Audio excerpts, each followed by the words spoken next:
ہمارا جو school education department میں اس میں دو طرح کے ڈپارٹمنٹ ہیں، ایک اٹیچ ہیں اور ایک خود مختار ہیں۔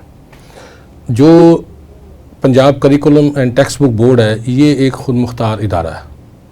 اب اس میں جب آپ پیک کی طرف جائیں گے تو یہ آپ کو اٹیچ ڈپارٹمنٹ میں قائد ہے، وہ بھی آپ کو اس طرح ملے گا۔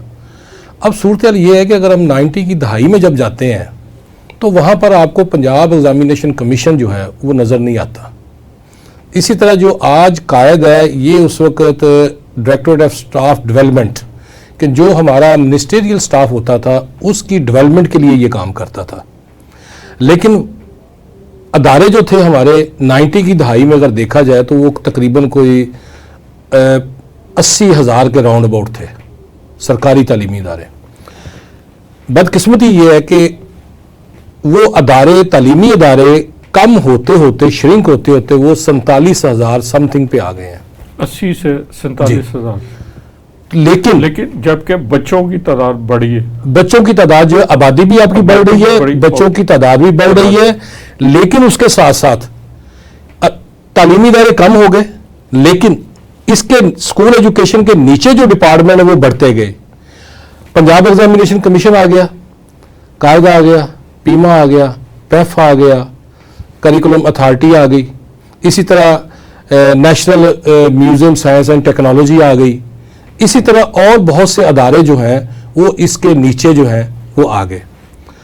اب پنجاب ایگزامینیشن کمیشن کا جو کام تھا وہ 5ویں اور 8ویں کے امتحان کے لیے اس کو بنایا گیا۔ بنانے کا مقصد یہ تھا کہ جب یہ ایگزام لے گا تو اپنی ایک رپورٹ شائع کرے گا، اور وہ رپورٹ تحصیل لیول تک، اسکول لیول تک ہوگی کہ کس اسکول میں جب بچوں نے امتحان دیا تو وہ میتھمیٹکس میں کیوں فیل ہوئے، اچھا ان کا کنسپٹ کیوں نہیں کلیئر ہوا، اچھا ان کا کانٹیکٹ کیوں نہیں کلیئر ہوا، انالیسس تھا۔ لیکن بدقسمتی یہ ہوئی کہ اس ادارے کو بھی لوگوں نے اپنی آسائشوں کا اماجگاہ سمجھا۔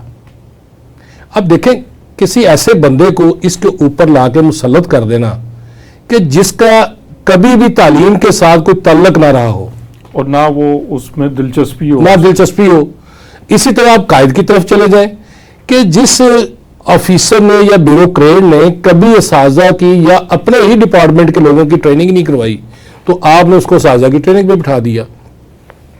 تو اب میں یہ سمجھتا ہوں کہ شاید گورنمنٹ یہ سمجھ رہی ہے کہ کریکولم اور اس کے ساتھ ساتھ اساتذہ کی ٹریننگ اور امتحانی نظام جو ہے یہ ایک امبریلا کے نیچے آ جائے، کہ جو ہم کریکولم بنائیں اس کے مطابق اساتذہ کو ہم ٹریننگ دیں، اساتذہ ٹریننگ کے بعد بچوں کو پڑھائیں اور اس کی ایویلویشن جو ہے وہ ہم ایگزام کے ذریعے کریں۔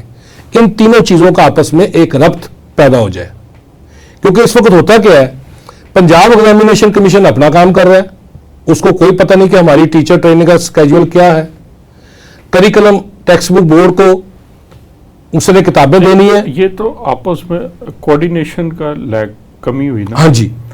اچھا ارشاد صاحب، یہ تو جیسے رانا صاحب نے فرمایا یہ 3 ادارے انڈیپینڈنٹ ادارے اتھارٹیز تھی، اور بہت سارے کام آج کل اتھارٹیز کے ذریعے ہو رہے، تو ان میں کوارڈینیشن کی کمی تھی۔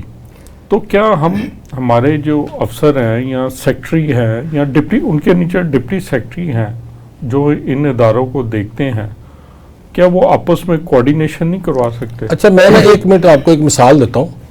اچھا ایک یہ بھی المیہ ہے کہ ابھی پچھلے دنوں میں ہمارے ایک سیکٹری اسکول آئے تھے اور ان کا بھائی جو تھا وہ غالباً ایم ڈی تھا ٹیکسٹ بک بورڈ میں۔ اچھا، ان کا کوئی فیملی پرابلم تھا، جی تو وہ اس وجہ سے وہ جو ٹیکسٹ بک بورڈ کے ایم ڈی تھے وہ شفٹ ہو گئے۔ اچھا، تو اسی طرح جب سیکٹری سکولز آتے ہیں تو ان کی بھی یہ خواہش ہوتی ہے کہ قائد کا، پیک کا اور یہ جو نیچے جتنے ادارے ہیں ان میں وہ لوگ جو ان کے ساتھ انڈرسٹینڈنگ رکھتے ہوتے ہیں، ٹیم لے کے آئیں۔ اچھا اس کا، لیکن چونکہ یہ سیٹیں ایسی ہیں تو وہ جب شفٹ ہوتے ہیں تو پھر جو لوگ ان کے لگائے ہوتے ہیں وہ بھی پھر وہاں سے نکلتے ہیں، اور جب نکلتے ہیں تو جو سسٹم انہوں نے بنایا ہوتا ہے، جو وہ چلا رہے ہوتے ہیں نظام، وہ کریپس کر جاتا ہے۔